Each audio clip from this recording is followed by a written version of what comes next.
Today we are going to discuss about the atomic stability in the quantum physics. In this one we are going to deal with about the atom. Atom is nothing but it is the smallest material particles in the matter. To explain this about atom, several scientists they are trying to explain the stability of the atom. The first person is explained in the 18th century. That person is the name is the John Dalton. So the Dalton is explained about the atom. It is like a sphere shape, and also it is the indivisible material particle in the atom. That means other than this atom we cannot find out any smallest particle in the matter. He said that in the John Dalton. But one of the scientists, Michael Faraday, he observed this in experimental results. Some of the atoms in the electrolysis process, they are getting the negative charges on the electrolysis process. But he observed that the atom is generally the neutral particle. When the atom is getting the negative charge, that means they must be present to neutralize this one. Atom must having the some positive elementary particles also available inside the particle. He assumed that one atom does not having the indivisible part. It may be having the some tiny particle inside the atom. So due to these two controversies, some of the experimental has done and also identified several elementary particles inside the atom. Those are negative particles are observed inside the atom. They are named as the electron. These are discovered by the John J.J. Thomson. Positive charge particles are observed inside the atom. Smallest elementary particles are observed inside the atom. They are named as a proton. These are the discovered by the Rutherford. Zero charge particles are observed inside the atom. They are the only massive particle. They are named as the neutron. These are discovered by the Chadwick. To explain the structure of, if the all of material particles are available, to explain this structure of the atom, the first person they try to explain, that person is name is the J.J. Thomson. J.J. Thomson atomic structure is it can be named as another name, that is the plum pudding model. According to this model, the shape of the atom like a sphere shape. It is having the sphere shape. The total positive charge of the atom, it is uniformly distributed throughout the atom, and also negative charge of the atom is randomly distributed inside the atom. To get the clear picture of the Thomson model, we can take it as the watermelon cross section. The red part of the watermelon, it is take it as the positive charge of the atom. The seeds of the watermelon, it can take it as the electrons inside the atom. These are the electrons inside the atom. This model existed nearly 12 years. After 12 years, his student, the person name is the Rutherford. He want to verify this theory is correct or not. He tries to verify with the experimental result. That experimental results is nothing but it is the Rutherford experiment. He did the experiment with help of the alpha particles on gold foil. See, he did one experiment in the alpha particles on gold foil. With these results, he clarified whether the Thomson model is correct or not. See, he took the alpha particles and bombarded with the gold thin foil, and also he get the some of the results on this one. I can draw this diagram here. I can take it here. See, let's assume take it as the bombarding part of the gold foil. Let's assume take it as only one atom is available. See, if you observe most of the alpha particles are passed through the atom, that is the gold foil. Maximum number of alpha particles are passed through the atom. Very smallest number of particles they are crossed. They are deviated from its original direction. They deviated the original direction. See, very few number of 1 and 2, the particles are reversed back from its direction. See, according to these results, the Rutherford assumption that one, he give the assumption about the atomic structure. First assumption is given that one, maximum number of alpha particles are passing through the gold foil, that means through the atom. That means atom, the maximum, the shape of the atom, here also the Rutherford took that one, the shape of the atom is like a sphere. And also the maximum number of alpha particles are passing through the atom means the maximum place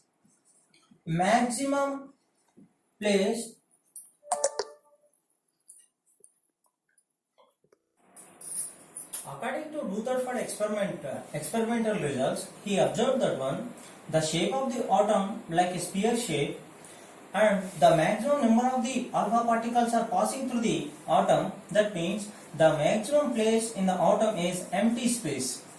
So it is must be empty space. And third one, the smallest number of particles are deviating from its original position near to the center. So near to the center means there must be having some maximum amount of positive charges is located at the center. That means large amount of, that is the total amount of positive charge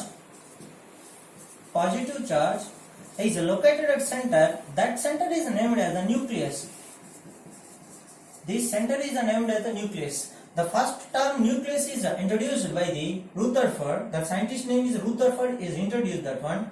The nucleus is nothing but it is the total amount of positive charge is located at the center point. That point is named as the nucleus. See, if you take the fourth point, the size of the nucleus is too much small as compared to the size of the atom.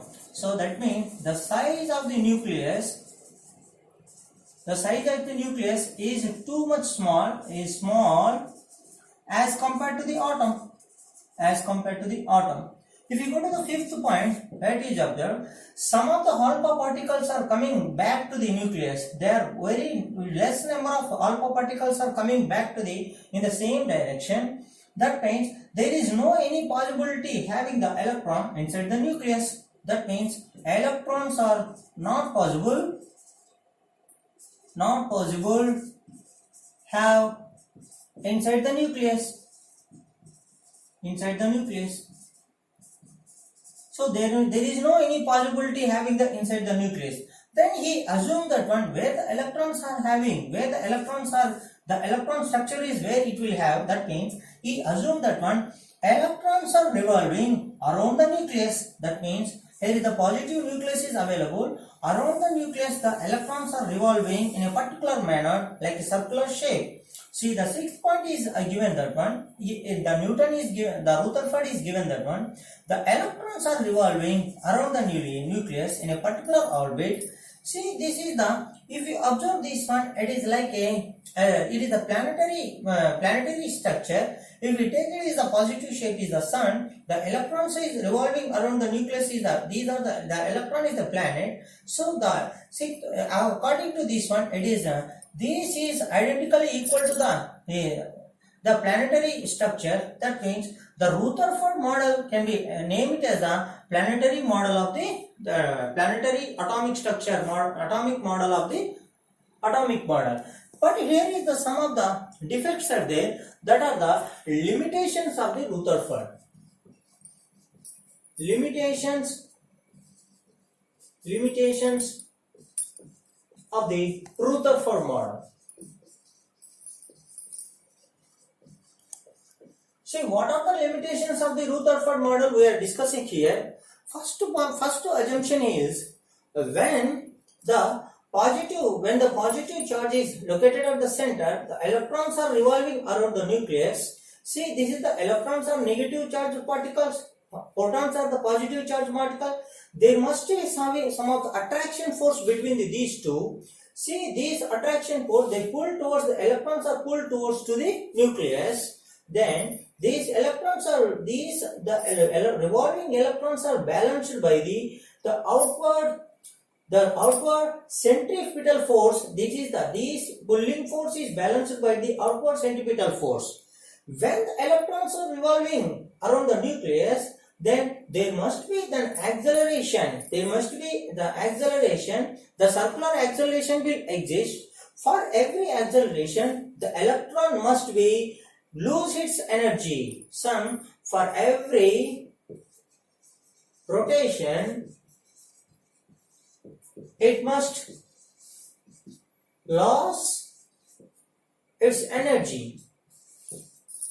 So for every rotation it must lose its energy. Then for losing of its energy, then the electron will move. Much attraction force will exist due to the nucleus. Then the electron will move towards the nucleus.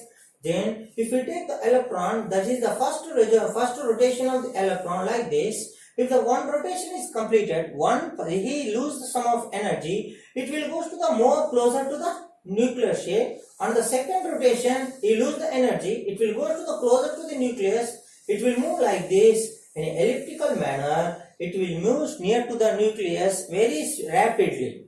Because of for every rotation, electron is losing its energy. So due to the positive charge pulling force, the electron is moving towards to the nucleus. Here, for every rotation, electron is losing its energy. Continuous radiation.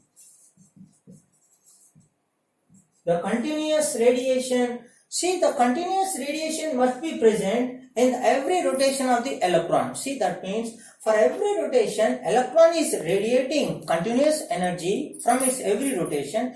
Then you can observe the spectrum which is getting by the atom. That must be continuous spectrum. Continuous spectrum must be present. But it is not happening in the spectrum which is observing in this. But it is not happening which is observing in this one. But we are not getting the continuous spectrum for all atoms. We are getting the sharp spectrum. That means if we capture the atomic spectrum, we are getting the sharp peaks. There is no any continuous spectrum of the atomic spectra. That means if the Rutherford is failure, how the structure which is explained by the Rutherford, it is not clearly well defined by the atomic structure. So what is here? What is the thing? One more problem is here. When the electron is bombarding, when the electron is moving towards the nucleus for every rotation, after its final rotation, it will bombard with the nucleus. It will crash the nucleus. Nucleus will not be exist. Total electron will be collapsed. Total atom will be collapsed. If the atom will collapse, the material will not be existed. So that means if the material is not existed, then the matter will not existed. So all materials will not exist. But it is not possible. Now then in the nature, material is existed. That means these two problems cannot be explained by the Rutherford. So these are the limitations by the Rutherford. To explain, to overcome the clear structure, how when the atom is stable, here is the atom is stable, atom is existing, matter is existing, but what is the correct structure of the atomic structure? But what is the correct structure? To explain the atomic structure is, we need to forward to explain another atomic structure, that is the Bohr's model. We will explain in the next class.